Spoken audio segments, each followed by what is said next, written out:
Welcome to the next in our advanced tutorial series in GIMP. In this tutorial, we'll show you how to remove noise from photos where pictures have been taken that have a lot of noise in them. And here you'll see we have started with a picture that has a bunch of noise in it, and we're going to remove the noise, and we can do this in many different ways, including going to the filter option, blur, we can do a regular blur, or we can do a Gaussian blur.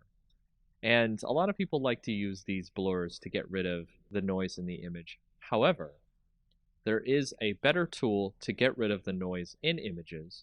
It is an extra GIMP plugin that you can go find. Once you download that and put it into your GIMP program, you'll see it under your Enhance Filter options, and it's called Wavelet Denoise.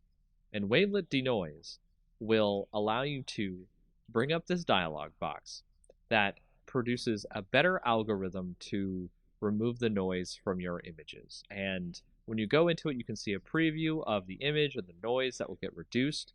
So you can move around and find where most of the noise is coming from. And then you can go down to the thresholds and you can turn up the amount of noise being removed from the image. And you can decide whether or not you want to have more or less detail left in the image. And you can also change how much detail can be conserved when you start applying the denoise filter to the image.